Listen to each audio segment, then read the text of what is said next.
piece of paper and a pencil. Now I want to write it true. When morning breaks upon your quiet face, you will find these things I wrote to you.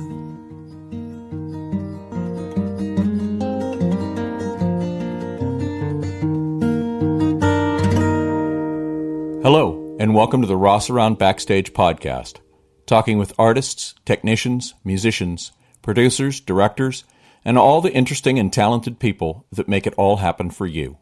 Hi, everybody. This is Ross Pallone with the Rossaround Backstage podcast.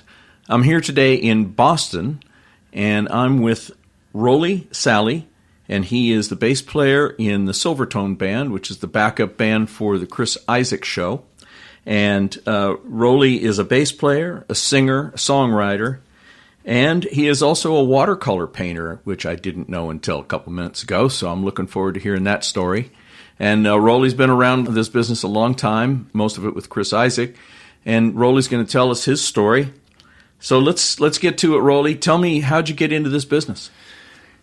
Interesting. I'm not exactly sure how it all started, but back in the day, when I was just a kid, I mean, we all come into this world not knowing anything about music, usually, unless we've heard it before we were born, but I don't know if that's possible. But anyway, when I was a kid, the first music that I can remember hearing was Anchors Aweigh, the old Navy, right, flagship, song. And my brother used to play that for me on the record player.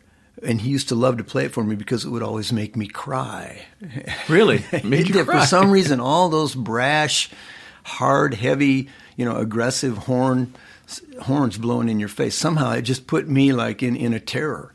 And, I stayed away from music, I think, for quite a while until I remember around that time actually seeing Elvis Presley on television and looking at him and thinking it was his first performance on the Ed Sullivan Show, and where they shot him from the waist up, everybody knows that the whole story, yeah.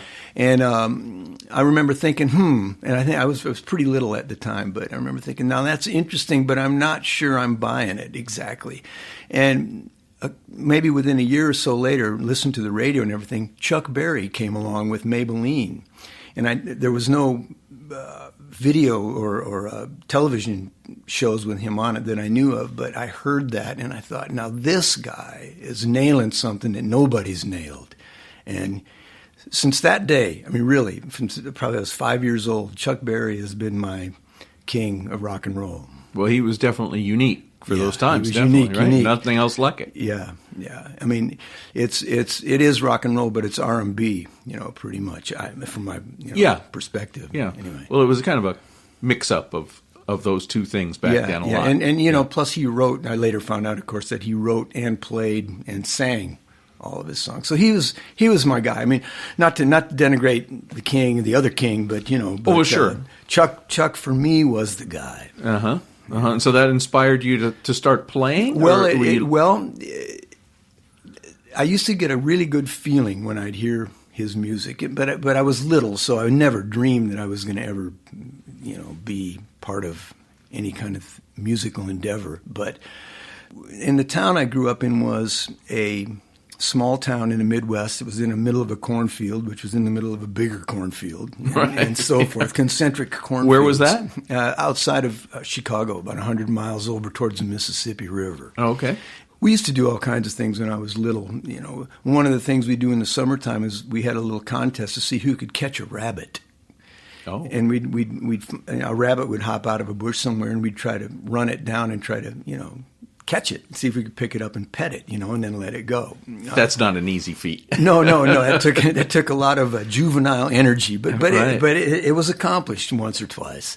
But I remember doing that one night. It was the summertime and really hot in the Midwest there, and the fireflies were out and everything, and it was time to go home and go to bed, and the 9 o'clock came, hey, Roly, come on, time to go to bed. So I went home, and got in my little bed, and I had a little red radio that I used to listen to the Yankees on. And I flipped that thing on, and I heard a song by Davy Allen and the Arrows called Apache, which is an instrumental, a guitar instrumental. Later on, the Hank Marvin and the Shadows did it. But this first version that I heard was by Davy Allen and the Arrows.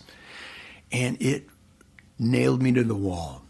I just heard that thing, and I went, oh, my God. It just seemed to take the whole experience of everything that I'd done up till then, and it just squared it like in multiples, like out. It just seemed to make the world just huge, and it killed me, and from that point on, I started really kind of listening to music, and there were some other songs there was one record my parents used to play. We had a record player, and we had about 2 records, And, one of them was He'll Have to Go by Jim Reeves, that country singer. And I just thought that was just a lovely piece. And used to listen to that quite a bit because, well, it was the only record we had. Right. But I liked it, Yeah. and I kind of studied how that thing went, and how, the chronological satisfaction of that song was really hit me in a good way. Did you have the whole album or just a single? No, back in those days it was the 45s with the big hole in the middle. Yeah, right, okay. Yeah. Yeah. Mm-hmm. Yeah. I don't even know what the flip side was, but we wore He'll Have to Go. So out. you were kind of living like in a rural area. Then. In a vacuum, kind of. But the beauty of that was the radio. Anywhere in the country, I'm sure there's a selection of radio stations, but we had all the Chicago radio stations, and we could also get them up from Louisiana. So I was hearing blues on the radio and everything else coming out of Chicago. And I didn't even really know it at the time, but Chess Records was just down the street from me. I mean, Chicago and all that music that was going and coming and going in Chicago was it started there, a lot of it. Muddy Waters and Chuck Berry and Howlin' Wolf and Yeah, Chicago and Detroit used to both be Detroit. big music places. Yeah, that was. Whereas now, I don't think not so much. It's an interesting bit of history as to sort of why all that music came from the South. It's got to do with racial tension in the 1920s and before that even. To make it succinct, I mean the people down there were tired of being rained on, and some laws got passed which didn't fly well with the established Southern makeup, and so people they called it the Great Migration. People went from the South went up to the northern cities because they figured that they would have a better chance at hanging out and getting things done up there. Right. No, so not as much discrimination against blacks. And all that music came with them, and it just took off in the northern cities: Detroit, Cincinnati, St. Louis, Chicago. Yeah, everywhere. Did that start getting you interested in maybe being a player or a singer or anything at that point? Alongside of all the music that I was listening to, I was always drawing pictures. I was down on the floor, always had a pencil in my hand. I was always looking at color and the way things looked, and that was really inspiring to me. I really loved to look at things and to see how things looked with certain other backgrounds and just the whole blend of kind of like the way things would fall into a frame. It was just kind of in my head a lot of the time, but.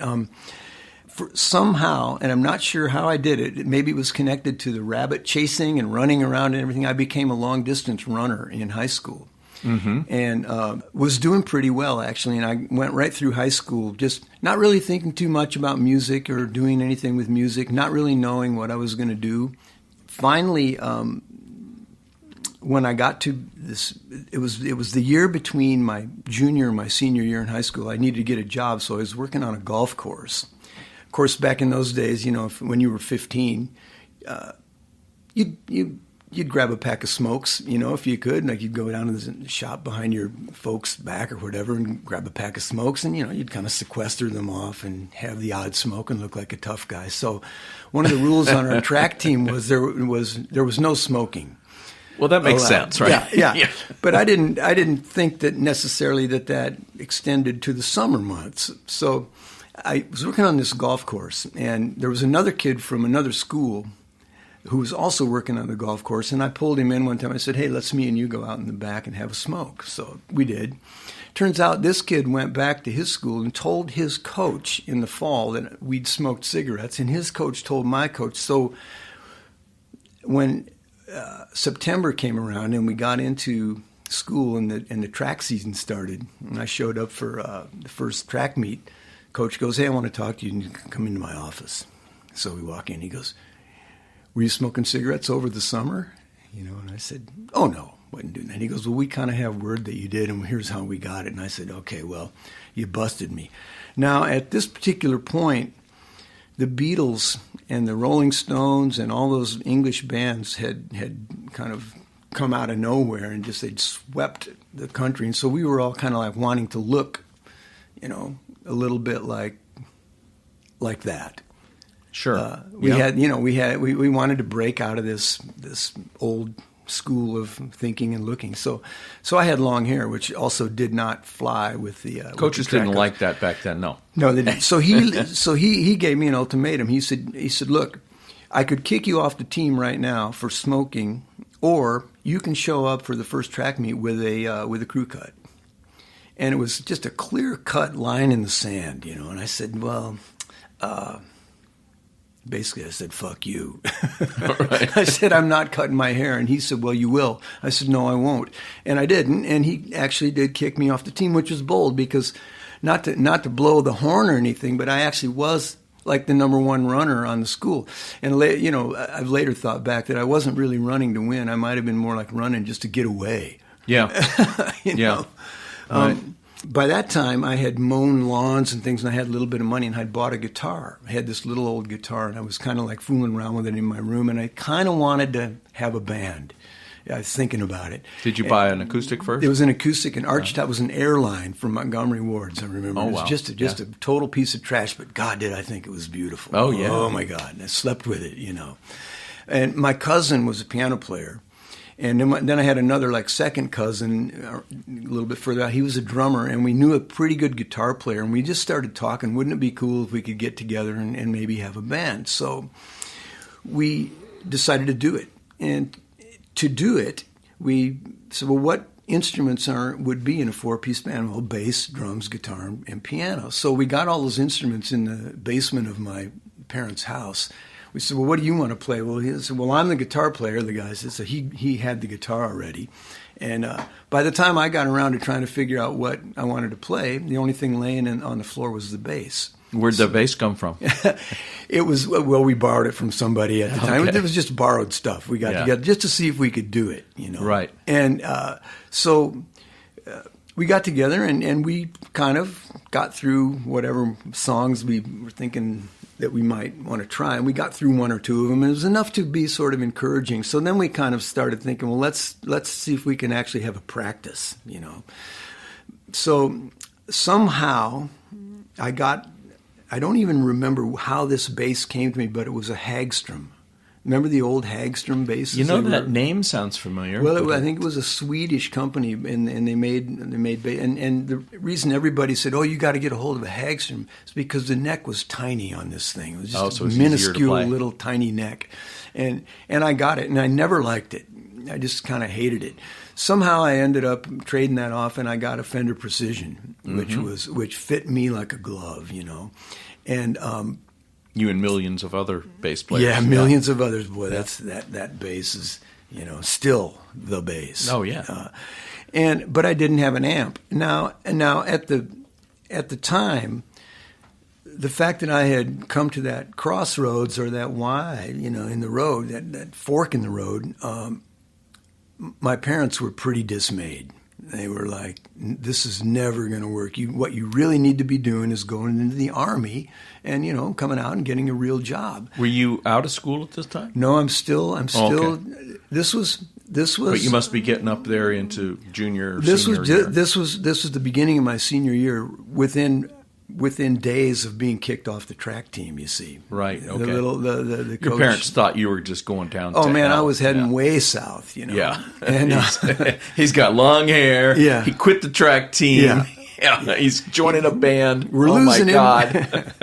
And so my cousin's mom, who's my aunt, and my lovely, beautiful, dear Aunt Martha, she pulled me aside one day, and this blew my mind. She goes, "You guys are starting a band, aren't you?" And I said, "Yeah, we are. We're going to try anyway." And she said, "Well, what are you going to do for an amp?" And this blew me away because I didn't even know that, as far as my parents and all that set were concerned, an electric guitar was something you plugged into the wall, Yeah. because it was electric. But she said, "What do you?" And I said, "Holy cow!" I said, "I've been wondering the same thing myself." She goes, "Well," she said, "how much are amps?" I said, "Well, they're about $120 from the Sears catalog." And she said, "Well, how much is the first down payment?" I said, "It's $12." And she just opened up her purse and she said, "I'm lending you the $12. She said, "Go and get yourself an amplifier." And this, she's forever just locked, on a highest pedestal you could put anybody. Yeah. She was the only one around me who encouraged me, I would say, at that time. But anyway, so we put the band together and we started playing, and we got to the point where we were playing in the clubs and things around the town. There was one little club in town called the Rumpus Room. It was just a little bar down by the river, and they had bands down there. And the next town over was called Rockford, Illinois, which is a slightly bigger town. And there was a band there that was kind of like the band you wanted to kind of defeat if there was a battle of the bands, and it was called the Grim Reapers. And we used to kind of go head to head with them all the time. And the guitar player in that band's father owned in the Grim Reapers, his father owned a music store in Rockford. And at that time, people would buy guitars for their kids for Christmas and things, and none of them got played. And some of these guitars came out of the late 50s and the early to mid 60s. And they'd buy them, for $75, Fender guitars or whatever, Gibson guitars, give them to their kids for Christmas, and then they wouldn't play, and they'd sit in the closet. And then a lot of instruments were coming back into the music stores, and people would bring them back and sell them. So this music store it was the famous music store. It had guitars, like it was Guitar Central around the Midwest there. And the guy's name was called Nielsen's Music, and his kid was Rick Nielsen, who's the leader of Cheap Trick these days. And the band that he had in high school was Grim Reapers. And we used to butt heads with those guys all the time, It was kind of interesting. But we always felt like those guys could top anybody just because of the availability that Rick had of guitars. He'd always show up with the killer guitar, and you'd be going, "Damn, I got this Hagstrom. Look at him. He's got, his band's got all these great guitars." Anyway, we kind of grew out of that. But at some point there, I think it was in 1968, my mother and father just put their foot down, and they said, "You're going to have to get out of this and get into something that's going to be substantial," And at that time, Chrysler Corporation had built an assembly factory in my town, which completely flipped the town over. It went from being a little farm town to an auto assembly town, kind of. And the big catch-all for everybody who didn't know what they were going to do was to go to Chrysler and get a job. So I'm just thinking, what on earth am I going to do? And I kind of have to sort of appease, the situation at home and to kind of try to get some money. And I went down and got in the employment line at Chrysler, which was you talk about being in line at the bank, it was massive. This line went out the door and around the block, kind of. Sure, who wouldn't want to get that job? It's probably the best job around, right? Yeah, so I'm there in the line, and it's slowly advancing, and I'm getting closer and closer to the window where you're making out your application and everything, and I'm starting to sweat and get nervous and just get uptight, intense, and it's every step I got closer to the window, I'd get more and more agitated. And I think it was there for 2 hours, and finally I got to be one person away from the window where they were, and I could hear the conversation and move, here, you fill this blank out and go take a seat and da-da-da. And I just bolted. I said, "I ain't doing this, man. I will not do this," And I ran off and went back home, and had to explain that to my folks, and they were pretty unhappy. But just at that time, I got a phone call from somebody telling me about a band in Madison, Wisconsin that was looking for a bass player. And I had also been, at that time, going to college. There's a little junior college that was right near my hometown called the Rock Valley Junior College. And I actually got kicked out of that college for smoking in class. The smoking thing again. Yeah, that smoking thing. It's always, I actually had to leave that whole smoking thing behind years and years ago, but it did, it was kind of, it played a role in a couple of situations in my life. Yeah, in a meaningful way. Anyway, so this phone call came from Madison, Wisconsin, and I went up there. I actually hitchhiked up and went in, and there were two guys.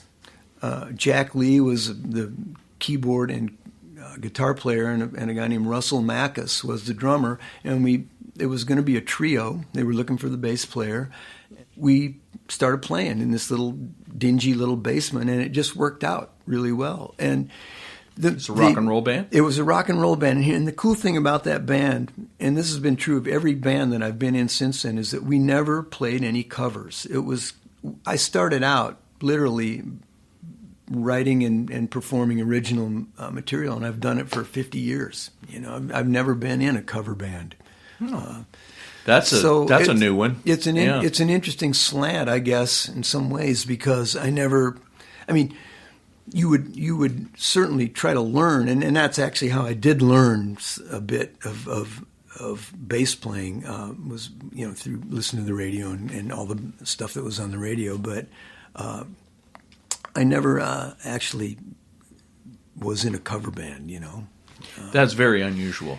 It is. Every musician that I know started out in cover bands. Yeah. By that time, I was listening to the stuff that was coming out of Memphis and the stuff that was coming out of like Muscle Shoals in Detroit, and then there was the English, Beatles, selection. Dave Clark the Beatles, 5, all that. Dave Clark 5, great, what a great band. Yeah, their stuff to me, I like them too. The songwriting, Yeah. And that's the thing. It was not only the bass playing. Now, the thing that I really focused on was.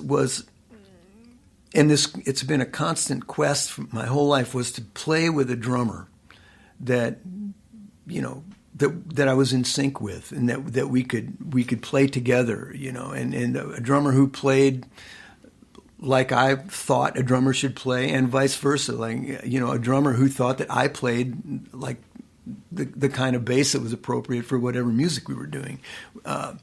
And that's always been my main kind of focus. Once I heard like Duck Dunn, he's one of my great heroes, Duck Dunn, the bass player in Booker T and the MGs.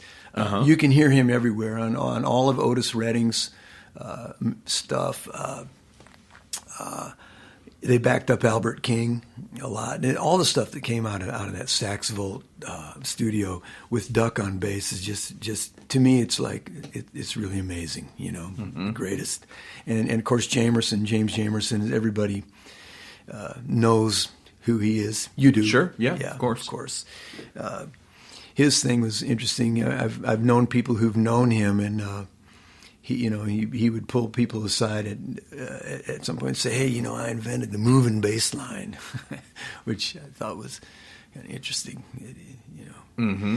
And but Duck Dunn, his bass lines moved in a much simpler way. They moved, but in a super economical way, which I think has been my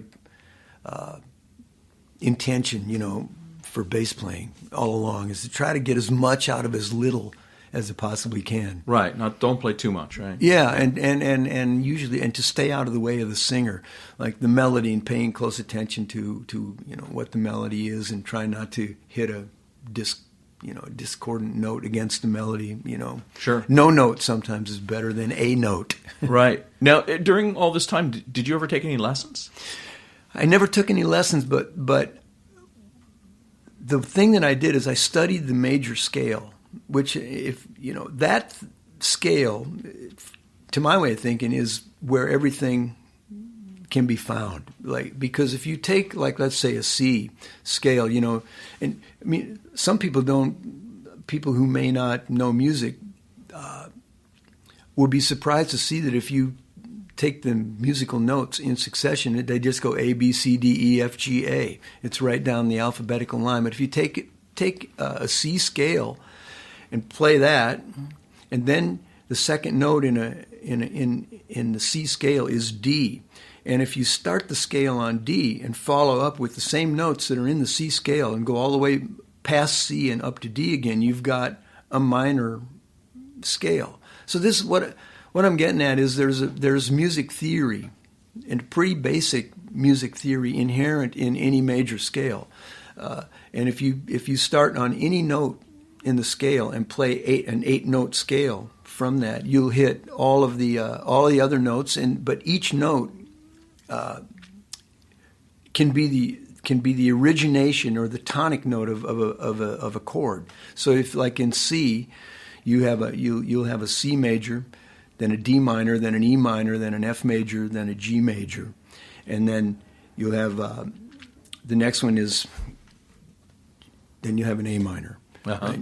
And those chords are kind of the building blocks of just about every song that we hear. It's real basic music theory. So I learned that, and it served me well. I mean, there's infinite things beyond that you can learn, and you know, people can take that as far as they want to. But as from the point of bass playing, there's tons in there that can keep you busy. You know? Right. Mm-hmm. Yeah. It's interesting to listen if you kind of focus in on the bass. Yeah. In songs. Yeah. It's very interesting because most of the time you hear it, but you don't hear it. You know what I mean? That's all I ever hear. A lot of people is like, yeah, I guess there's bass there, but when you actually focus on it, for instance, last night I listened to the entire Sgt. Pepper's album. That's symphonic. And listening to Paul McCartney's bass lines was just like, wow, you know, it's amazing. Mm-hmm. I mean, he was really a major part of the song. Was his bass. A lot of times those songs originated in his brain anyway. You know, they, from what I can tell, when you write a song, I mean, you can hear pretty much everything that's probably going to happen in that song, at least a skeleton of it. I mean, you know, you might put a trumpet part on or something later, but I think probably for Paul McCartney or anybody who writes a song, they're hearing the bass, and then they're hearing everything, you know, when they first write it, you know. Yeah. Yeah. Like Sting probably too, yeah. Yeah, people talk about Beethoven, you know, being able to just hear an entire symphony in his head simultaneously, everything. And, you know, the struggle is to just write it down, you know. Yeah, sure. That's a big job. Oh, yeah. Hope that by the time you get from the violins to the basses that you've remembered what you were thinking, yeah? Right? Yeah. All right. So what happened with this band? Well, we started writing songs. It became a songwriting band and a performing band, and we did really well. We had a really good following in what they called the tri-state area, which was, well, basically it was the Chicago area, Minneapolis, and Madison. You know. And what was the name of the band? It was called Oz, O-Z. Okay. And so we did pretty well, and we did a lot of gigs, and especially in right in town in Madison for the campus. And it was at the time when the Vietnam brouhaha was in full swing. Oh yeah, and in fact, we're talking about 1970. Well, I moved when I got that job I was living in my little hometown, wondering what was going to happen to me because I just turned my back on Chrysler, and my parents were really worried. And got that job and everything, and I went to Madison, Wisconsin, the very day that Bobby Kennedy got killed. That's the day.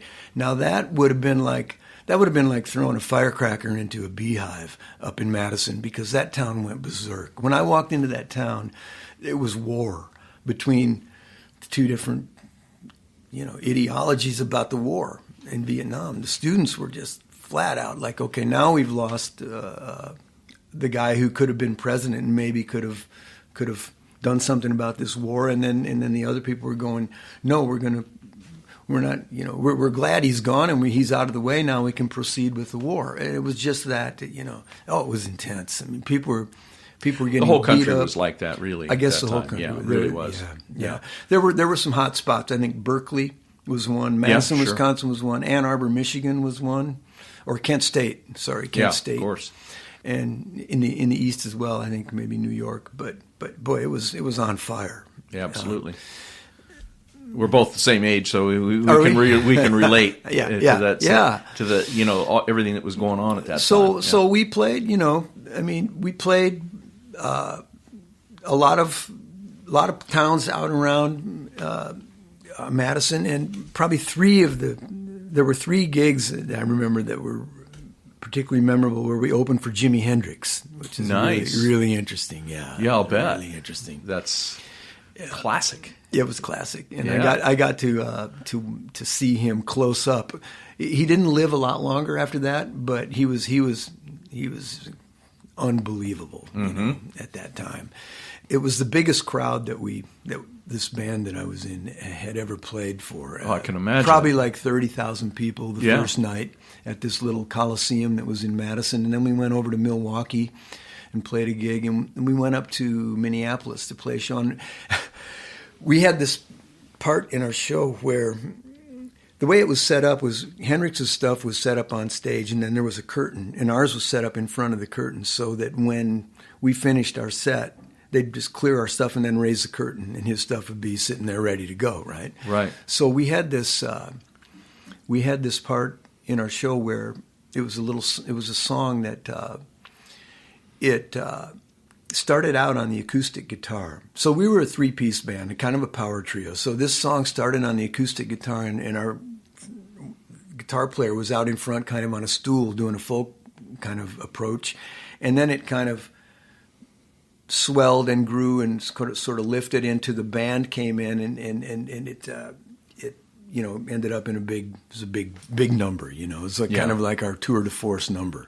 So while he's doing this little folk intro, which is probably a minute and a half or something like that long, I'm off in the wings, kind of waiting to go on and present the song with the band and stuff. So I'm over there. Suddenly I hear this bombastic this drum solo going on. I go, oh no, what's that? And it was like you could hear it through the mics. So I walk around the back and I see it's Mitch Mitchell. He's on his drum kit. He's taking a drum solo. He's practicing. He's out of his mind. He looks like a cartoon character. Like it's a cloud with a stick in a hand and a boot over here and like sticking out. He's just going nuts, like a buzzsaw. Wow. At that moment, I see my girlfriend, she was a big girl from New York City. She was bigger than me. I see her from the other side of the stage. She's running full tilt, like right towards him. I'm going, oh no, this is not going to end well. Oh no. And she gets about 10 feet away from him and launches, grabs him around the neck and tackled him off his drums and just beat the crap out of him. You son of a bitch, my boyfriend's out there trying to play that folk song. And he's just going, ah! She beat the crap out of him. And the next thing that happened was Jimmy came walking down with a cigarette in his hand and to see what was going on. And one of the stagehands, he had his flaming clothes on and everything, his purple scarves and all that. And he had a smoke in his hand. And stagehand comes up to him and goes, hey, excuse me, you can't smoke back here. And I'm going, oh, now what's going to happen? And Henrik looked at the guy and goes, oh, man. He goes, it's part of my act. The guy goes, oh, okay. But earlier, I don't know, this is the reality of some of this, was that earlier that day I was kind of nervous about the number of people we were playing for. I mean, it was huge. You're 18 and you're out in front of that many people.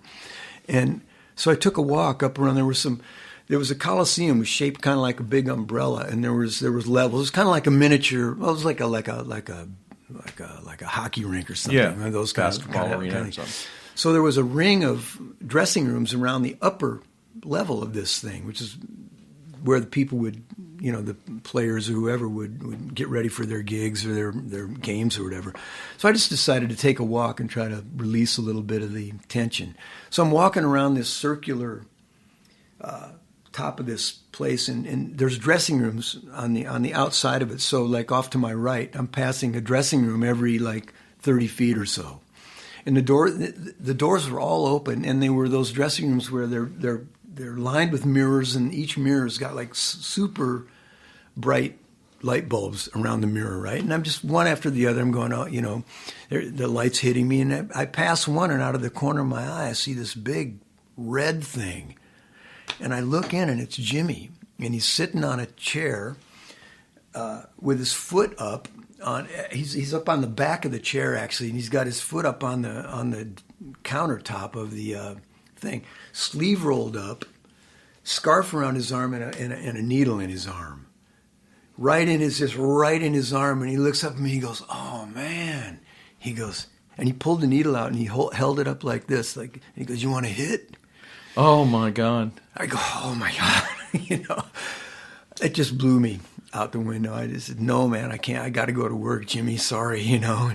But I guess at that time I probably could have had a shot of heroin, shared a needle with Jimi Hendrix, but I opted out. Probably your best choice there. Yeah. Well, you know, it was. I mean, that's just a little vignette that I saw. I've seen many like that, and then some of them are darker. Not with Jimmy, but with other people. That, you know, some of them are maybe better left unreported. You know, they're, you know. Needless to say, that didn't end well for him. Of course not. Finally, which is too bad. What a great talent, and what a great loss that was. 'Cause I just think about that. Don't you think about it sometimes? We're like, what would it be like now if Otis Redding had lived? You know, or you Jimmy, know, to this Janis Jimmy, Joplin. Janis, any of them? You know, yeah. You know, yeah. What could they have given? Even John Lennon. You know, you think about Absolutely, they could have done so much more. Yeah, yeah. It's terrible. Yeah. Otis, you know, he recorded "Dock of the Bay." And by the way, his plane went down in Madison, Wisconsin. You know, that's where his story ended, right there in the lake in Madison. But the weekend before his plane went down, he had recorded "Dock of the Bay" down in Memphis, and they didn't. It was a Friday, and they didn't have the lyrics completed, so he whistled the last verse. And his last words before he went, before he left for the gigs for the weekend was, "Hey, I'll be back on Monday, and we'll finish that. We'll finish that verse up. We'll get that honky whistling out of there, you know." But wow, you know, he never came back, and that whistling is, I mean, it's history. I bet you we could go out on the street right now and take 10 people, and probably 5 of them could whistle that. Yeah, that melody. Yeah, exactly. Okay, maybe 4. So what ended up happening with this band then?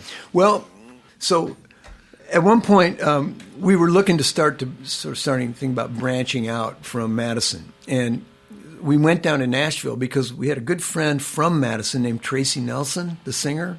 She had a band called Tracy Nelson and Mother Earth, and she had moved down to Nashville and was recording down there, and we wanted to check things out. So it was in the wintertime, and we went down. I think it was probably 1969, or I think it would have been 69.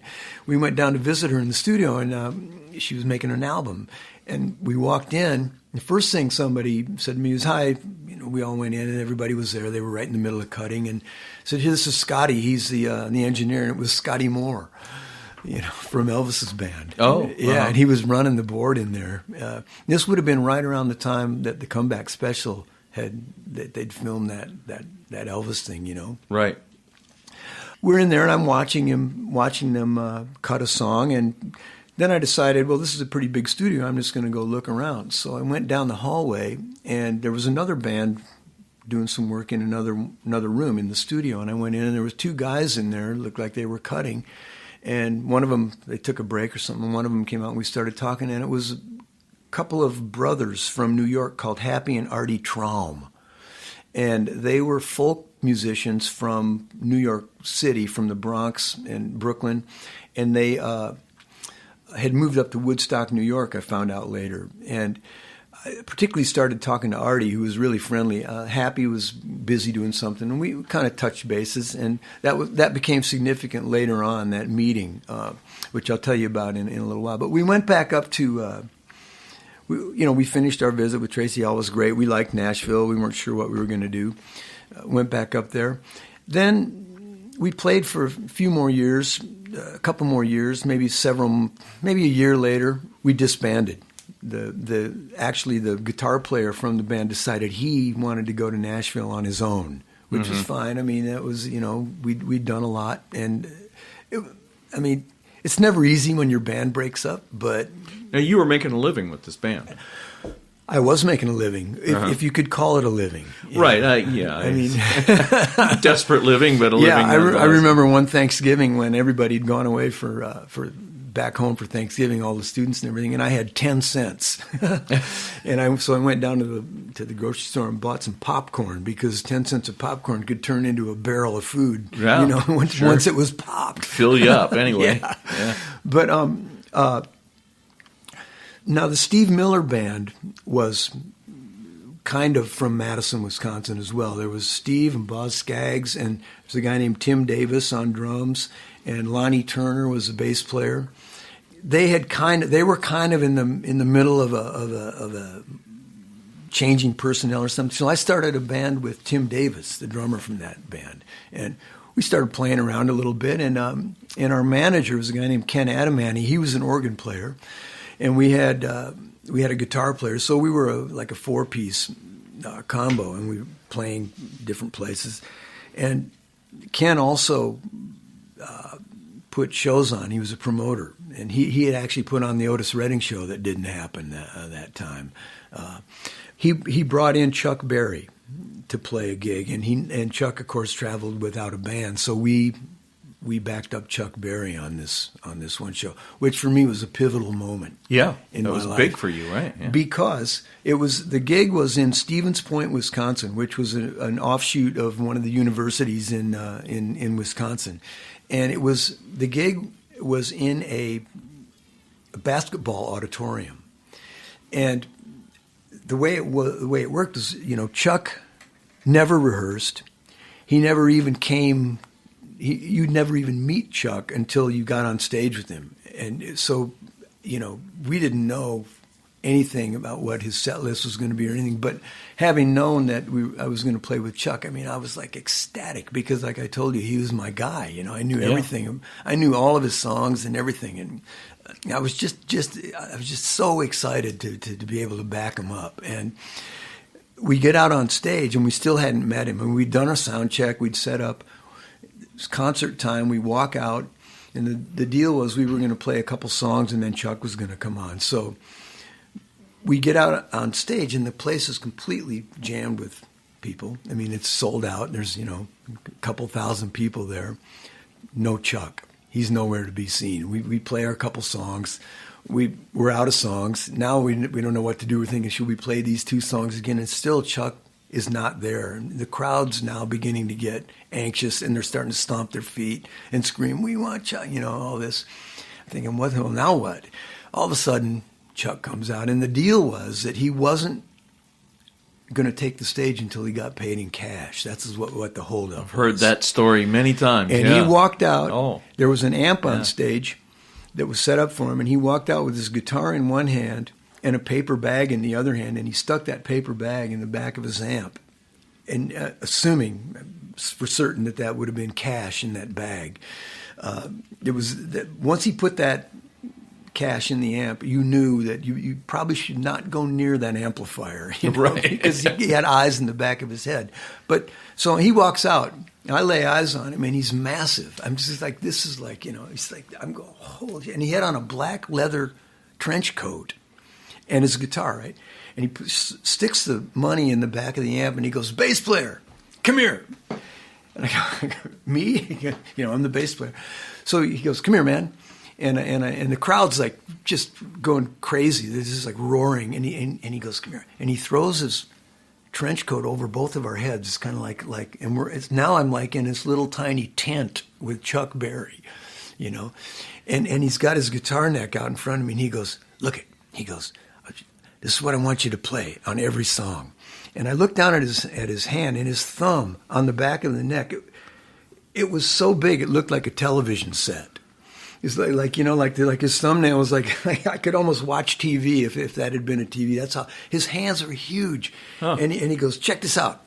He goes, every song I want you to play this. He goes, 1, 2, 3, 4, donk, donk, donk, donk, donk, donk, donk, donk, donk. He says, make the changes with me. He goes, but don't play nothing else. He goes, if you do that, he goes, we're going to have some fun. And I'm just going, holy shit. So he opens up the coat, and goes, all right, ladies and gentlemen, it starts the thing. I'm going, oh my God. And so I played that lick on every one of his songs, every single one. And we were about an hour into it, I'm thinking, this is so goddamn boring, man. But then I kept doing it. And then like an hour and a half went by, and then suddenly it started to become not boring anymore. It just became like magic, just like, and he'd come over every couple minutes, he'd go, that's it, man, you got it, that's the shit. He was just like, we played for 4 hours. Wow. He just kept them coming. It was one after the other, He'd just start them up, and you'd figure out what key it was in, then he went in to play organ on some of the songs, and it was. But that particular experience showed me, if I hadn't thought about it already, it showed me that you can get like a lot out of a little, especially on the bass. And that was like probably the best music lesson I ever heard. You asked me if I'd ever taken lessons. Right. That was the biggest and probably the most incredible music lesson I ever got in terms of playing bass, Yeah. So I was never, into trying to play like lead bass or anything like, those guys like Stanley Clarke and Walter and all those guys are amazing, but Jocko, crazy great. But that's musicians. not your thing. It's not my thing. It's more of like trying to present like a dish, of music with to present it. You're holding down the foundation. It's a stack. Right. Yeah, stack of pancakes or whatever you want to call it. But the bottom has got to be there for me, and it's got to be sparse as possible, especially on records.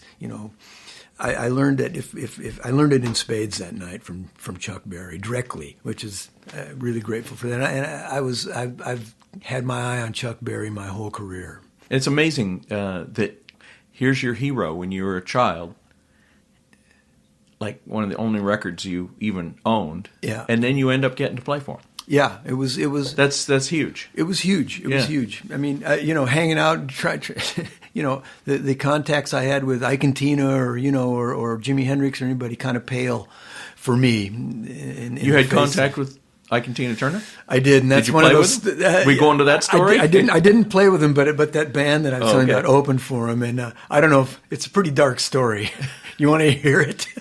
Well, I don't know. Well, let's move on more with stories about you. Mm-hmm. So now you've been in this Oz band, and then you were in this other band, and so things were moving along. So once the Oz band disbanded, and I'd done that Chuck Berry thing and everything, I kind of ran out of things to do in Madison, and I was looking to maybe go somewhere. So I decided I'd move to Woodstock, New York, just to see what was going on. And I moved there, and I think it was set in 1971. And I was kind of looking around. There was a lot of music people who lived there in the day. Like Van Morrison lived there, Dylan lived there, the band lived there, Paul Butterfield, Janis Joplin had her band.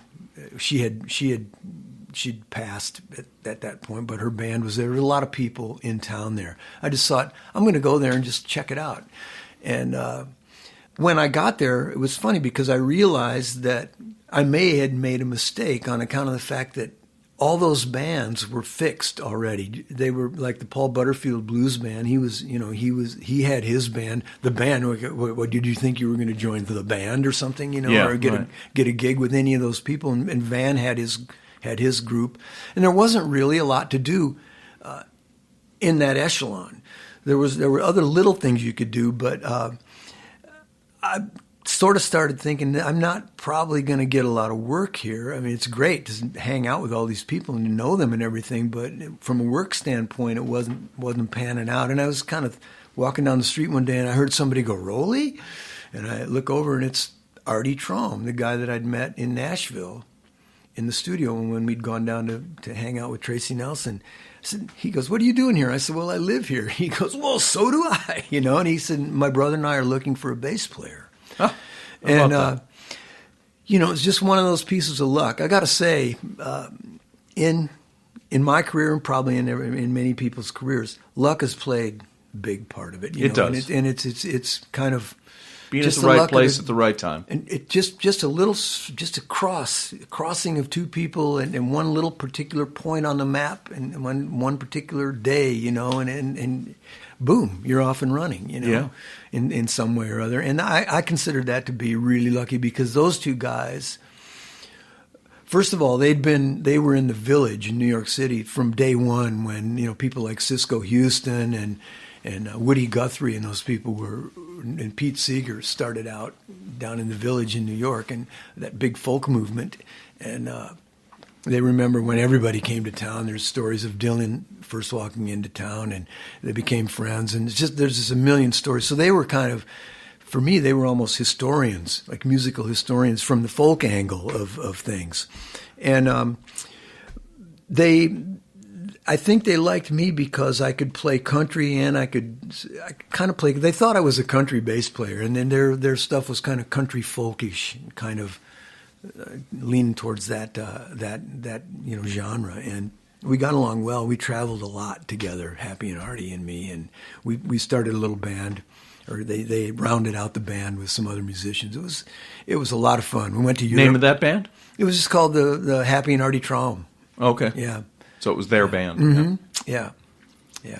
And you guys played around, make any records or anything? We made a few records. Yeah. The name of the band actually morphed into the Woodstock Mountains Review.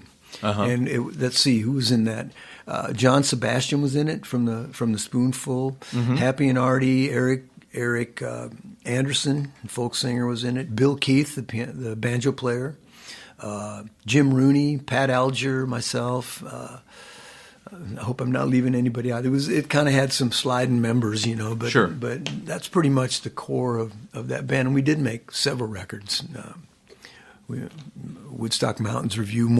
We had a kind of a fantasy land that we called Mud Acres. And we had music from Mud Acres, and then another album was more music from Mud Acres by the Woodstock Mountains Review. Cool. Yeah, cool. It was cool. So you're living in Woodstock. Where'd you move next? Living in Woodstock and ran into a really good friend in Woodstock named Jim Collier, who isn't with us anymore. And he was one of my most influential songwriting friends. His style of songwriting was really opened up another kind of realm for me about as far as songwriting. I started playing with Johnny Harold. One of the characters let's say around Woodstock was a guy named Johnny Harold, who was also from New York. He was a guitar player and a songwriter, and Johnny's his inside kind of claim to fame was that he wrote that Linda Ronstadt song "Different Drum." He claims to have written that, although Mike Nesmith also claims to have written it. But from where I sat, I would bet that Johnny had written that song because it's so much a stamp of him. He was a really unique guy. And he'd been in Bill Monroe and the Bluegrass Boys. He'd actually been in that band with Bill Monroe, which is, there's, all these stories have tentacles. They go out. Yeah. Everything's connected, from bluegrass to blues, and everything in between. But Johnny he had a high kind of a tenor voice. He could sing, he could pick, he could flat pick like crazy. And he'd started his own band and got me to playing bass for a year or so. And one of our trips out was to California, to San Francisco, to play the Bread and Roses Festival that Mimi Farina used to put on at the Greek Theater in Berkeley. And that's the first time I'd been to the West Coast, I was probably 26 or something like that, and it just wiped me out. Wow. Woodstock was another one of those places where if you ran out of things to do, you were probably going to start getting into trouble in one way or another. You were going to start dabbling in one thing or another, and it was just too much time on my hands and not enough to do. Although there were great people there, but it's just, I needed to get out. So when I laid eyes on California, I just went, okay, that's the promised land. I'm sticking here, and I moved to L.A. after that. It was just. Yeah, probably a smart move. About 1978. Yeah. It was interesting because I remember moving from Woodstock, New York in February to Los Angeles. So I went from a snowbank, to the beach. Warm weather, yeah. Yeah, and the place I had was on Ivar Street in Hollywood. So it wasn't just L.A. It was. I know Ivar Street intimately. Yeah, it was Hollywood, up right above Franklin. Well, do you know where Hollywood Sound Recorders? Yeah. That's where I got my start. The round building? The Capitol building, you mean? Oh, no, that's the Capitol. That's Capitol Records. On Ivar and Cahuenga. Oh, yeah. There was Wally Hyder's, probably Hollywood on Sound Franklin. Recorders, and Sound City. There's three recording studios in a row. Yeah, that's and a I started hotbed. working at Hollywood Sound, and that's right on. And Ivar it's a little tiny street. A little tiny It was street. the corner where we were. So I know that. And if you're it was going a up strip in, club next door. Yeah, of course. Of course. If you go up Ivar, cross Franklin, and keep going up in the hills there, just a little ways, that's where I lived. But the first day that I got there, I didn't even have a car. But I'd borrowed somebody's car from the neighborhood there, and I said I got to look my town over. So this is February. So I go down Ivar. I get to the corner of Ivar and Hollywood Boulevard, and I'm sitting at the street light there. It's a red light. All of a sudden, the werewolf jumps up on the hood of my car. It was a guy in a werewolf suit, but it was a damn good werewolf suit. This guy jumps up on the hood of my car and just starts snarling at me through the windshield, And I think, wow, this is not even Halloween. And this is Hollywood. There's people walking around here, and yeah, it was amazing. Gosh, Hollywood, what a place. And again, you get into a town and there's no work because nobody knows. I mean, I went in there cold, I didn't know. Yeah, who are you? Yeah. I put an ad in the paper, and got a call. Somebody was passing through town looking for a bass player. Well, those were still the days when you went into the Guitar Center and you put up a notice on the bulletin board, right? Or the laundromat. Yeah, Even, or anywhere. Anywhere. I put an ad in the paper and got a call from a guy. So I met a couple of local musicians and kind of got a little thing going with some gigs and stuff. And one day, by that time, and my girlfriend at the time was stage manager at the Greek Theater in Echo or in. It's in Hollywood area. Yeah, in Hollywood. Yeah, the park there. And I used to go down to work with her when there would be bands playing that I really wanted to see. Like I went to see the Beach Boys there with her, and nice, and Joni Mitchell with Jocko in the band. Mm-hmm. It was pretty interesting, and Johnny Mathis, he was amazing. Johnny Mathis, when he would deliver a show, it was unbelievable. He was really great. Yeah, of course. One day I opened the paper and I noticed an ad, bass player wanted. And I was just sitting at the table drinking some coffee. It was about 4:30 in the afternoon, and I opened up the newspaper, saw this ad, bass player wanted, from 10 to 5 p.m. Here's an address. And now it's like 4:35, and it's just a couple blocks away. So I ran down there in my car, took my bass, jumped inside the door, and there was a couple people in there. I didn't really recognize them, and I played a couple of songs, and they said, "Okay, you got the gig." And it was Bobby Gentry. Oh, wow. Yeah. Yeah, she was huge back then. Yeah.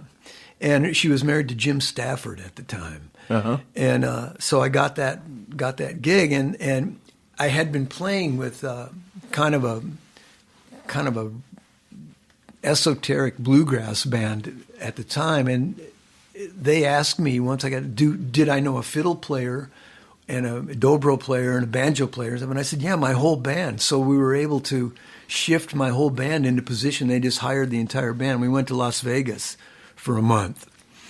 Nice. Because Bobby Gentry at that point had married Bill Hara, who was a casino owner from Las Vegas, but he owned the Aladdin Hotel, which I don't think is there anymore. But he had owned it, and he'd passed away, and she inherited all of his stuff. Oh, wow. So she owned the Aladdin, which may explain why we had a month gig there, Yeah.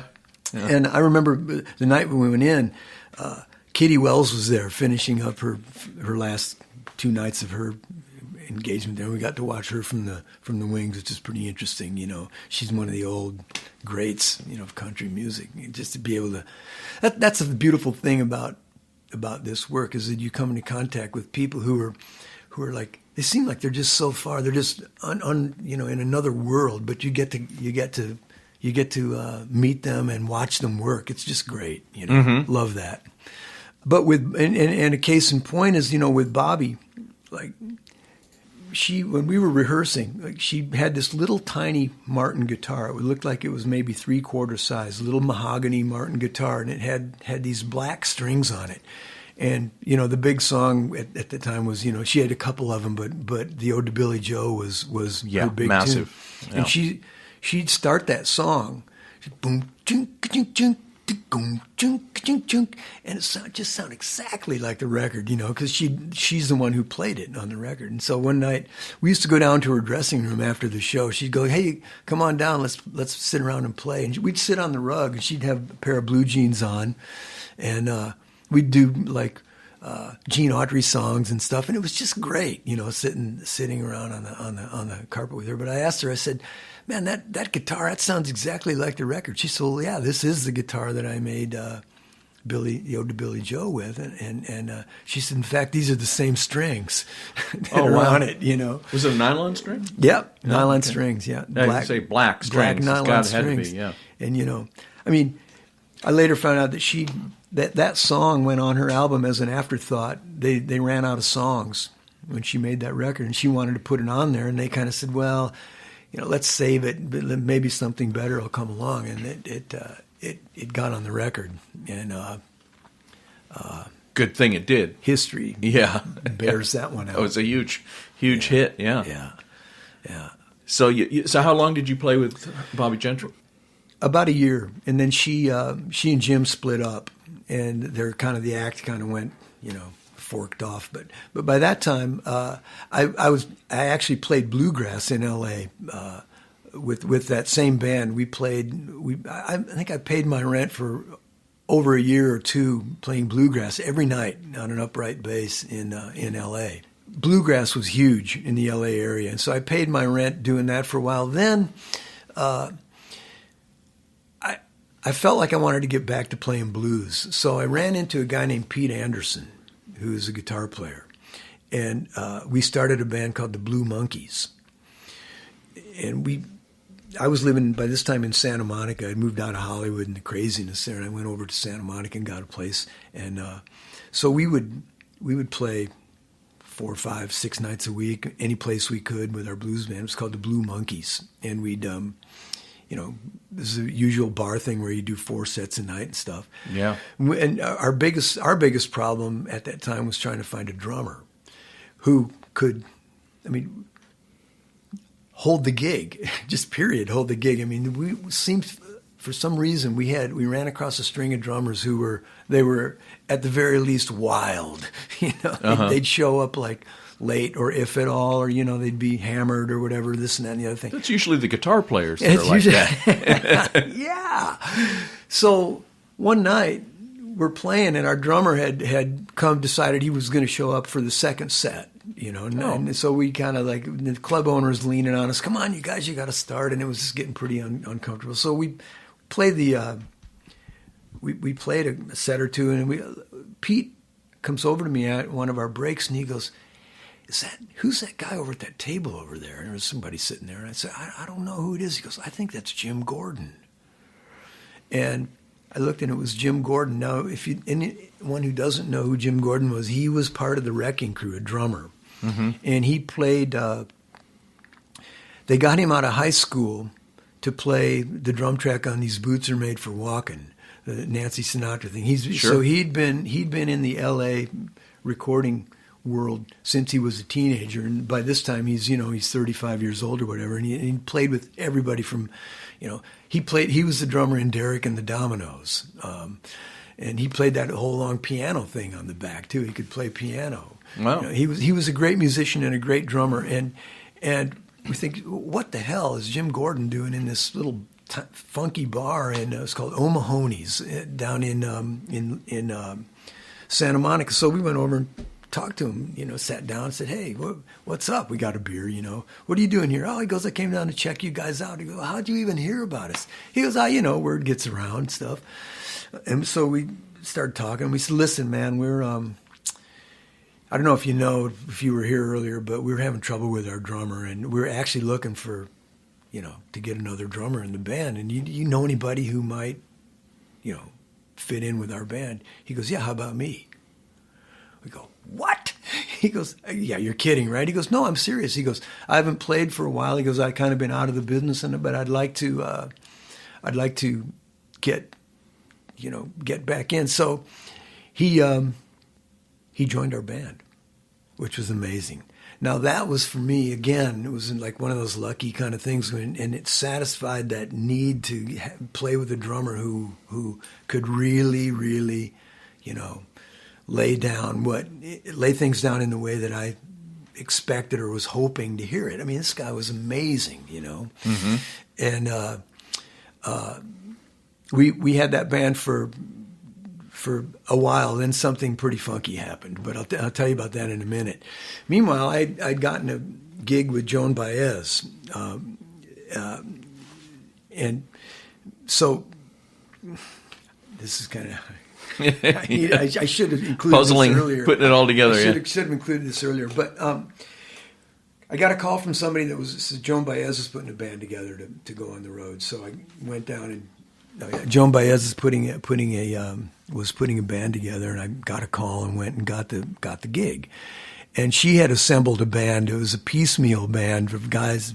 One guy from over here. One guy was kind of a New York accordion player. Another guy was from France, the musical director. I was, she put this 6-piece band together, but we didn't have the drummer. Actually, the drummer that she picked was not actually a drummer. So we decided to try to start this tour without a drummer, and we picked one up along the way. It was pretty interesting.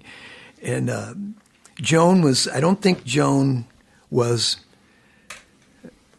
very experienced at playing with a band. I don't think she'd done it that much. And so there was a bit of, kind of trying to fit this together and make it work and everything. And I remember one night at we were in Washington, D.C. at the Daughter of the American Revolution's Hall playing a gig, and everybody's there, because, she's quite not only a singer, but she's got the political,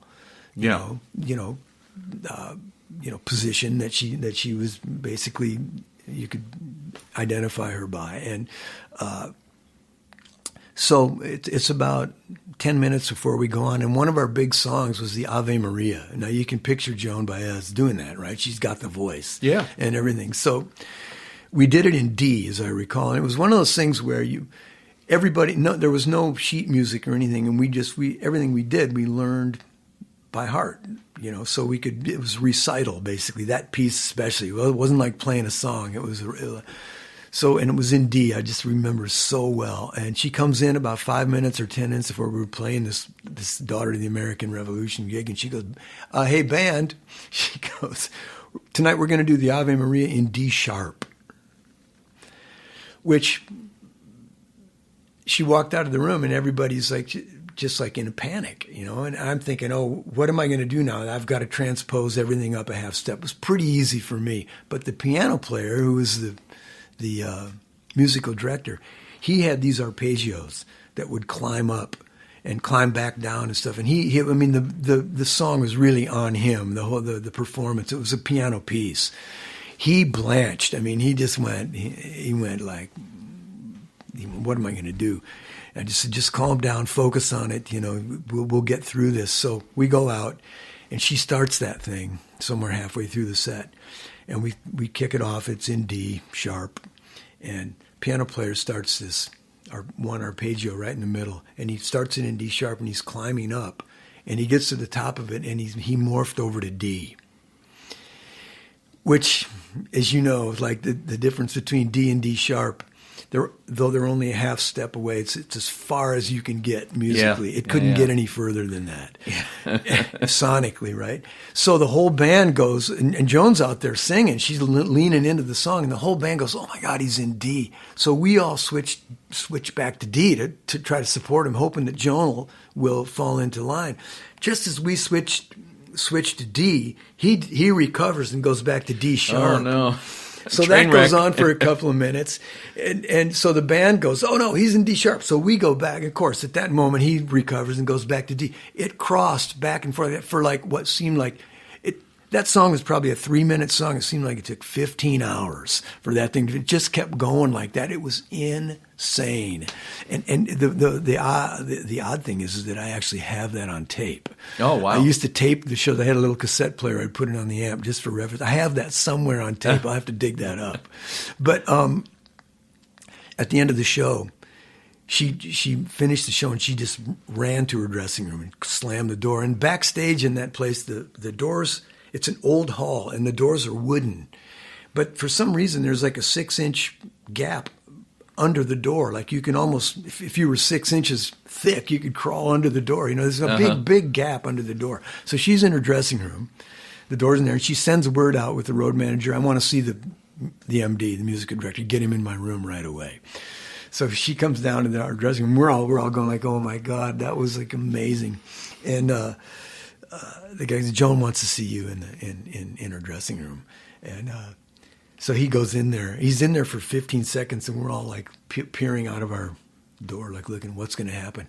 All of a sudden, the door flies open, and he comes running out, and he slams the door behind him, and you hear this crash.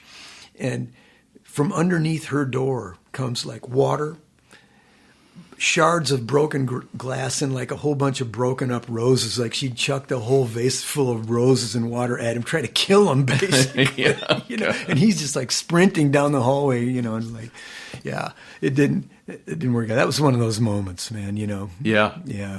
Oh man. But he survived though. He stayed in the band. He survived, but she didn't pick the band up after that. She was kind of, I think she was looking to do something else, whatever, you know. Yeah. I think she.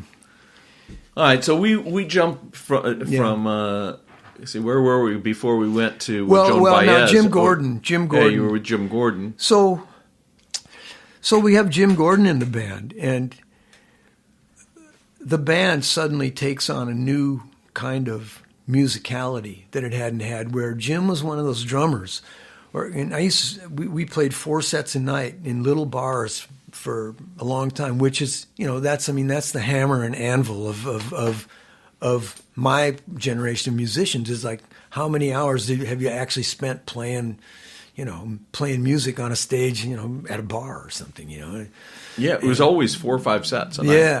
Yeah. And this band with Jim in it, we were a blues band, but he would be able to make this band and I'm talking about dynamics now. In some magic way, he would make the band wide.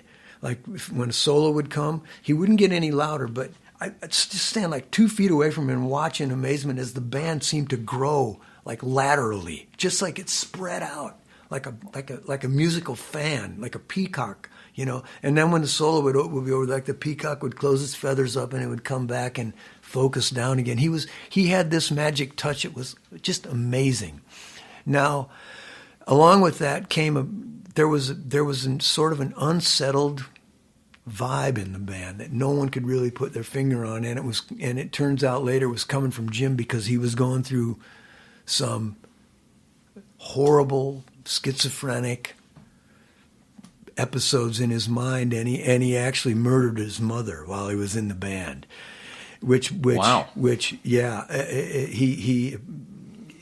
There's no explanation for it other than it was his other self was somehow gelling up, you know, unbeknownst to us. But he'd do things like we'd rehearse all day, and then we'd go eat, and we'd be hungry, and he'd order a steak or something, and he'd get get the steak in front of him, he'd cut off a piece and he'd stare at it on his fork, and he'd throw the fork down. And this one time he flipped the 20 down and said, "I got to get out of here." And he didn't eat. He just ran out, you know. And nobody could figure out any of this stuff until later on, how it sort of then began to make some kind of sense. That Jim was the greatest drummer I think that I've ever played with, you know. And he's still up incarcerated up in somewhere in California, Vacaville or somewhere. Or somewhere. Didn't know that story. Yeah, and you know, I wrote to him a few times in prison, but you know, he wasn't in much of a position to respond. You know, too much had happened, but he's still there. I've been thinking about getting in touch with him lately because he's got to be pushing 70 now at least. You know, so he's getting up there. But the Jim that I knew was such a sweet guy. We were just amazed that happened, and it started me kind of thinking, maybe I want to get out of L.A.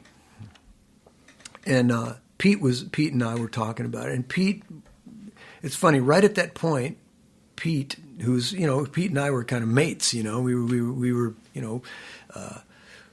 If our equipment car broke down, he and I would pull the transmission out of it outside in the back of my house, and we put a new tranny in and stuff. We were buddies, you know. And he ended up hooking up with Dwight Yoakam and producing and playing guitar on Dwight's first records. And I moved to San Francisco, and started kicking around up there. I was living with a girl named Maria up there, and.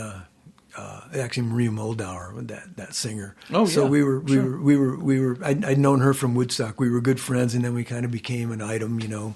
And lived up in Woodstock, in San Francisco, and I was working with Maria a little bit for about a year, and sort of helping her with her tours and stuff. And then I just said, I need to get out of this secondary kind of thing, working for my girlfriend. That's not really working for me. So I went down to a bar one night just to sit in and play some blues with somebody.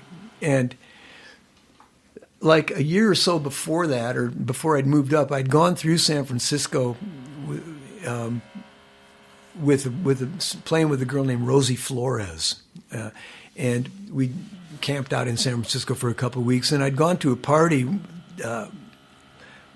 for a band they were friends of mine from Scotland. They were a traditional kind of folk band from Scotland, you know, with the whistles and the fiddles and all that, and great guys. They were called the Boys of the Loch, and they were friends of mine because I'd known them from Europe. I'd been to Europe with Happy and Artie actually, and so. While I was at this party in San Francisco some years before, I started talking in a corner to this one guy who's from England, and we were just shooting the shit and just, you know, talking about this and that.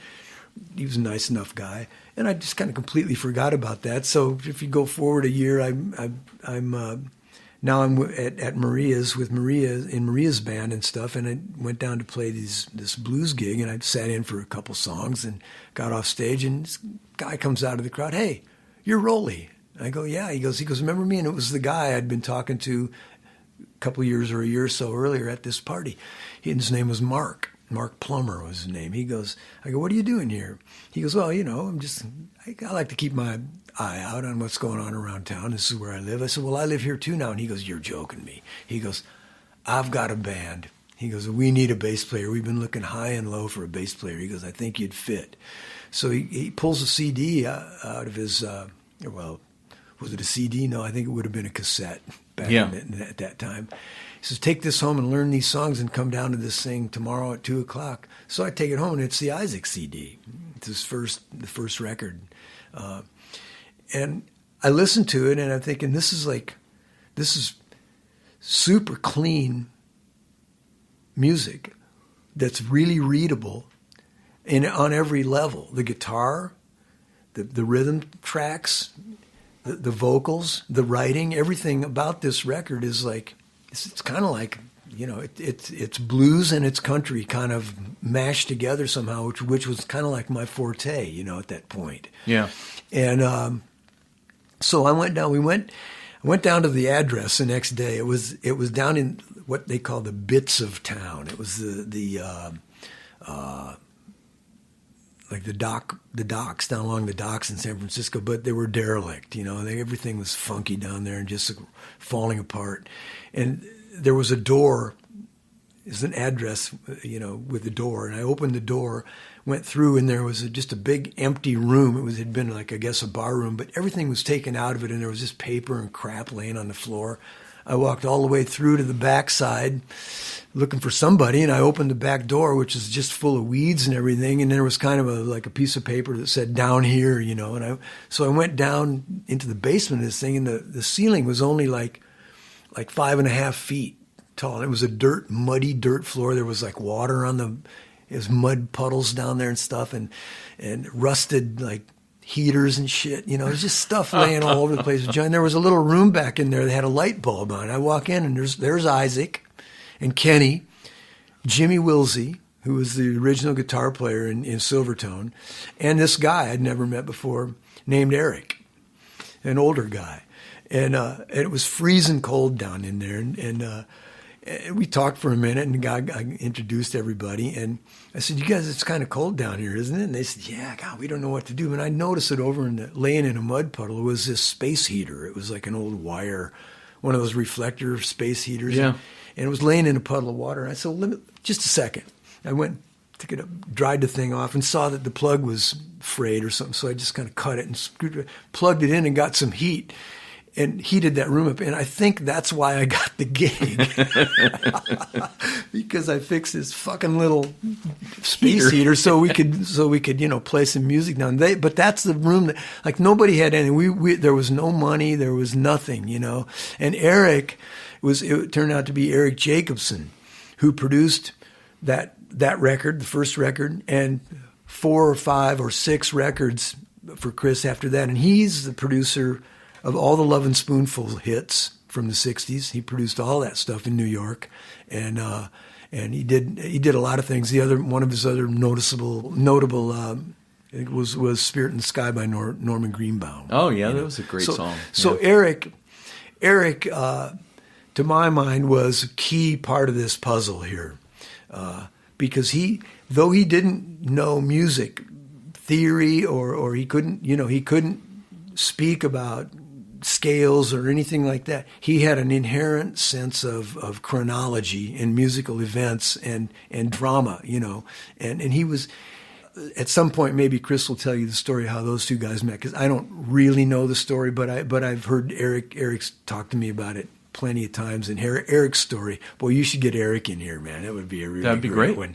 He's a great one. His story is amazing, But he would have, and I saw it happen many times, where he took raw, almost half-finished songs and turned them into events, that were like easily readable by people, And I think he helped Chris in the beginning. He helped him immensely, And what a character Eric is, Well, every one of those guys, Kenny, Jimmy Wilsey was a character.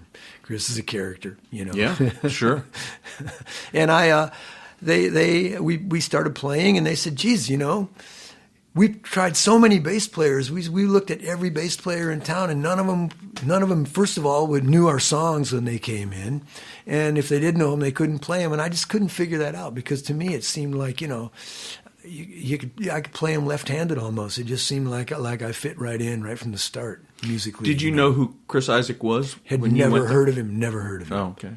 Never heard of him. So, as far as you know, he could have been just another bar band kind of guy, right? The thing was, when we had the Blue Monkeys with Pete and I started that band, and we made a promise to the band, who hadn't even been formed yet, that we would never accept a sub, right? If we had a drummer, that drummer, we had to hear from him at the beginning that he was going to be there every night on every gig, and he wasn't going to send in some guy that we didn't know because he had a better gig somewhere, It was a commitment, Yeah. And so that was the kind of band that I was looking for, a band. And so I asked those guys, I said, how do you feel about this situation in this band? Are we a band, or is this going to be the kind of situation? Because I'd come from L.A., And I was used to showing up at the gig and, in other bands, and, there might be a guy on guitar that you never met before, and I hated that. I always hated that. I always wanted the band to be more, prepared, So that we're not going to have subs, are we? And I said, oh, no, this is a band, real band, And I said, well, then I'll join you guys. That was my criteria at the time. And again, there was only like 10 or 12 songs that we were focusing on, We didn't. It was a fledgling operation. So we rehearsed in that muddy little room down there for 3 weeks and got our set together. And then we went into a place in San Francisco, a little tiny bar called the Night Break. It was right at the outside edge of Haight Street, right just before the Golden Gate Park opened up. Tiny little bar, held about maybe 100 people, if you cram them in there where the band was, And this guy, Mark Plummer, had kind of devised that situation because he knew that word would get out and that we could get 100 people pretty easy in there. But the key was to get that extra 100 people out on the sidewalk who couldn't get in. And that was kind of the marketing strategy, like, oh, they're lining up around the block to see this band, and that's kind of how we sort of got started in making some noise. Chris had a band before that, and people kind of knew who he was in San Francisco, but this one was he'd made his first record, and now he was really putting the band together so he could make a push. And he and Plummer and Eric kind of had some strategies in mind, and that was one of them, I think, to get people to notice us, and it worked. It most certainly did. We played there. You guys, since then, so you guys have been together for 33 plus years. Yeah, 33 plus years. Yeah, amazing. Yeah, and not everybody, but you and Kenny. Well, and, Jimmy, we replaced Jimmy. After a few years, that's what happens sometimes. People grow apart or things happen. I can't really define exactly what it was, but Jimmy, he needed to go out and regroup a bit, and so we needed to get a new guitar player. And we went through a couple. They make me laugh when I think about it because, as I say, it's a string of characters. Like Central Casting couldn't do any better. We had some great characters that came through the band, and then we got Herschel, who's still with you now. Say no more. He's been with you for about 14 years or so, correct? Something like more, that. I think, even longer 15, than that. 16 maybe. Uh-huh. Yeah. So this is the beginning of what's been your career ever since, really. This has been my career, and a funny thing happened at one point where we came back. We would go on tour for weeks at a time, and I remember now when we'd made our second album, and we weren't doing any business. We were on Warner Brothers, and we weren't doing any business to speak of, and the record company was starting to wonder if we were going to ever pay off, pretty much. Yeah. So we got into our third record, and Eric was friends with Mo Austin, head of our, from Warner's, and I think that friendship carried us through a couple of not so successful records, and we got into the third record, and that one wasn't doing very well either. And it had Wicked Game on it, but the record company, they didn't see it. They didn't see that as any, the promo department. When you say the record company, I mean, there's the promo, there, it's not just a record company. It's a bunch of individuals and people. There are people in positions who make decisions and stuff, as it is with any corporation. But for some reason, the Wicked Game wasn't recognized as anything viable. So we were on tour in Europe, and David Lynch put Wicked Game into one of his movies, one of his first movies, and it was the soundtrack, but he had mixed the vocal off of it, so it was an instrumental version. And there was a DJ in Atlanta who'd gone to see the movie, and he heard the soundtrack, and he went, "What the hell?" He said, "I've got to stay around and see who that is." So he checked the credits at the end of the thing, and he saw that it was a band called Chris Isaak and Silvertone. So he goes down to the record store, buys the record, plays it and is flabbergasted to see that there's a vocal on the thing. He goes, "Oh my God!" And so he put it on his playlist. I guess he was in a position that he could devise and craft his own playlist, And it just so happened that his demographic was across the board everybody. So a lot of other radio stations would sample his playlist, and it kind of broke out around the country that way. People sampled his playlist, so it was kind of just a chain of events. So we're in Europe trying to promote that record that was kind of unpromotable at the time until David Lynch kind of started it on a lift, and we got a call, "Hey, you guys got to come back. You got a hit on your hands." That's the first time that we really actually started to feel like everything was going to sort of pay off, and maybe we could, keep the band together and keep it going for a while. So "Wicked Game" was Chris's first real hit song. Yeah, it was. Yeah. But his catalog has been, he's had that song, and there's a couple of other ones that have gone into movies, and that are kind of higher profile, but he's got that kind of catalog of music that it's really user friendly, especially in movies and playing. We can render those songs and make a really good live show with all those songs because they're like I said, they're readable and they're accessible, to people. But even if you've never heard any of his music before, you go to a concert, even though it's the first time hearing the songs. I think people like him. Yeah. They like it right away. It's not like you got to get used to this or something. And that's the beauty of trying not to make it so complicated and overly confusing. Whatever you want to say. Just stuff that people can wrap their heads around. Right. I think that's one of Chris's strengths as a writer. And his incredible voice. Well, yeah. Well, then there's the rendering. There's the rendering. Let's get to that now. Yeah. I was saving that for last. That's sorry to blow it for you. That's it. That's the business right there. Yeah.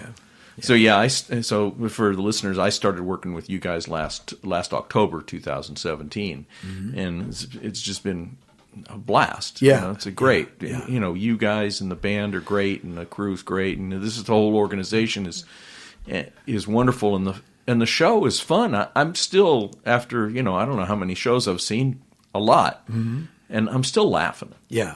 Because Chris is also, if nobody's ever seen him, Chris is a very funny guy. He's a stand-up comic. Yeah, he's very funny.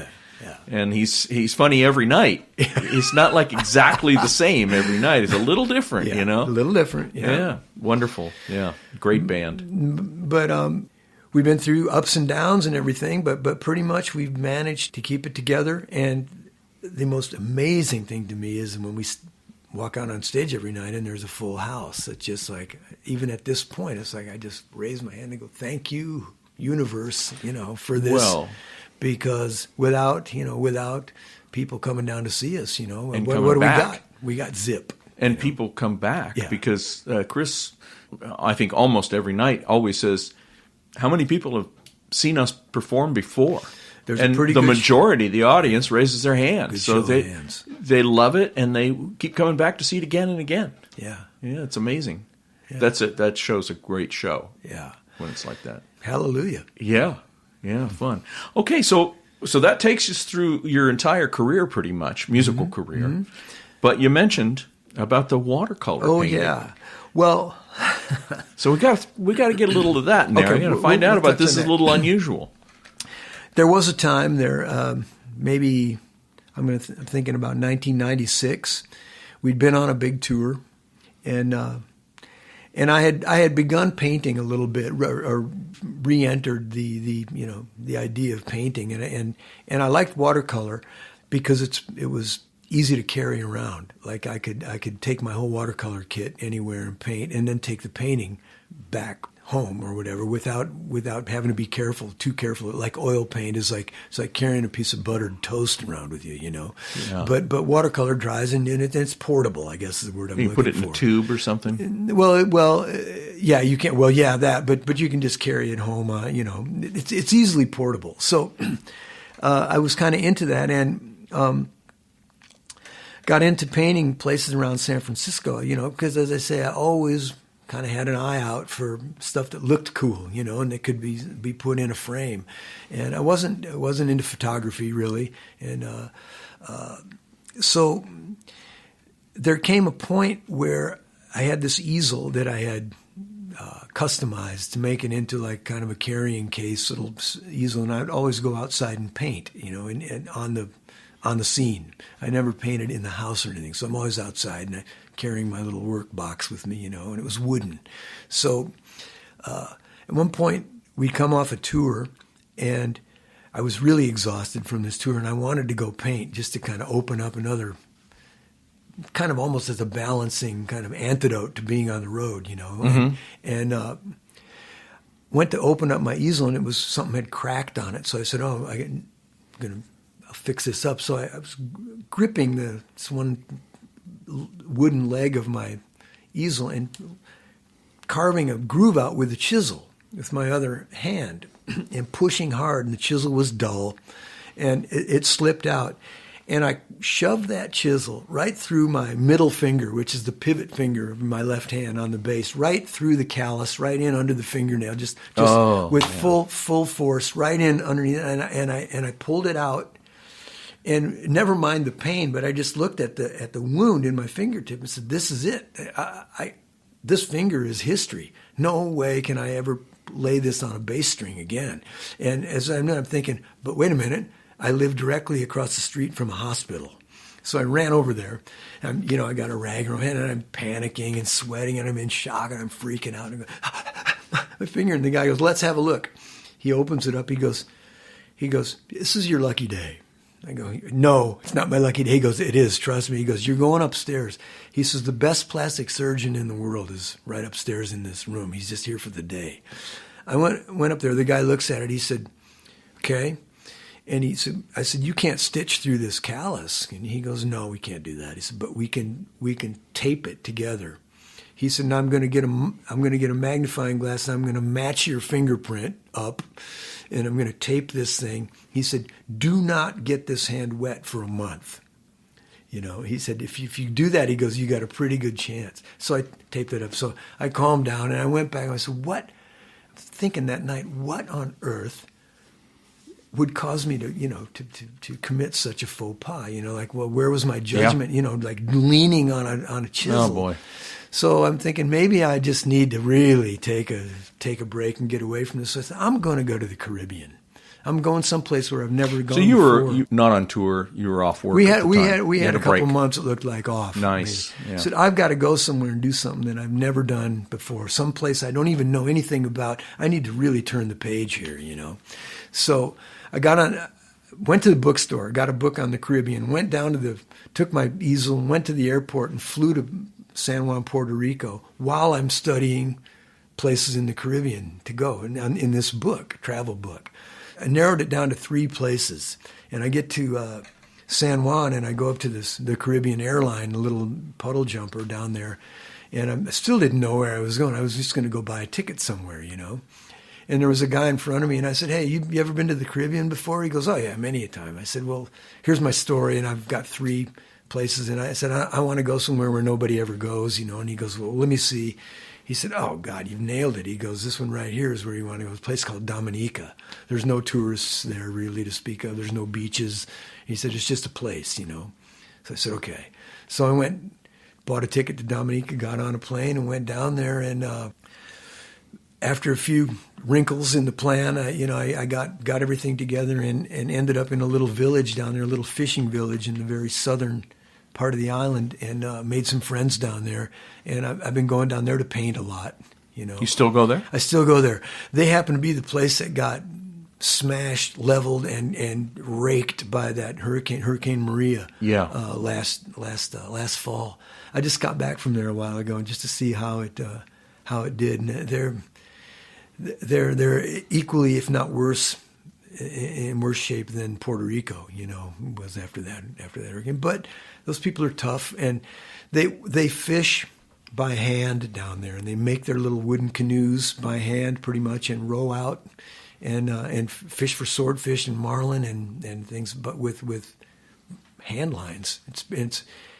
I can't even describe how beautiful that is to me in terms of the artistic approach to what all of that stuff looks like, you know. And every single person there came out of Africa, you know, in the past. So it's a colorful. And this is the other thing about that down there. I was gone down there, and listening to them talk is like music, right? And looking at them, watching them, and they're not like, they have a different culture than the American slave culture. Though they were slaves, they aren't surrounded by plantation owners down there and run. So they were able to preserve a lot of what they came with from Africa, the language and the music. So you catch the music as you go by the church. There are these little churches that might hold, you know, 80 people or something, and they're in there singing on a Sunday morning, and the music it has come from Africa, you know, these hymns, and they're so surprising. The turns and the shapes of the melodies are unbelievably beautiful and surprising, and it's just like something you've never heard before. You ever play down there? You ever sit I've in picked with up anybody? a guitar. I've picked up a guitar, and you know, so there's not a lot of instruments floating around down there, you know. But it's you see people carry machetes down there. You know, they don't walk around with guitars. You know? But I have sat around and played a little bit. I've taken things down there, like I took a harmonica down. There's this one guy named Cesar, right? And he says, next time you come down, bring me a harmonica. I go, what key do you want it in? He goes, I make my living in the C, so bring it and make it in the key of C, you know. So I took him a harmonica down. It was just kind of a joke that he made, but I handed it to him. He just started playing it like he'd been playing it his whole life, you know. Wow. Really musical. And the stories, oh my God. I mean, I could, someday I'll write some of this down, but the music down there is beautiful. And I've always found it to be coming out of that sector. You know, the music for me, like starting from Chuck Berry, you know, and Otis Redding is another one, Ray Charles, Retha, who just passed away. That music for me has always been like. So that first trip down there, so you went there and you painted a lot when you were down there? I walked in. I went in. I had a Jeep that I'd rented, which is a luxury beyond the pale down there to have a car and, you know, to throw a bunch of expendable income at something like a rental car down there is really kind of, people go, wow, you know. But for me, it's like, oh God, you know, this rental car costs a little more than I really would wish it would, you know, that kind of stuff. So it's just a matter of which side of the table you're on. But I rolled into that little town, just looking for some place to paint. And the first thing I see is an old wooden canoe painted up like you wouldn't believe, like with colors that were, you know, just blow you away. And there's an old guy sleeping in the canoe, and it's pulled up under a palm tree. And I got to paint this. Meanwhile, there's a group of people down at the beach, about 100 people, and they're in a cluster right at it wasn't a beach, it's just rocks. They're at the edge of the rocks down there.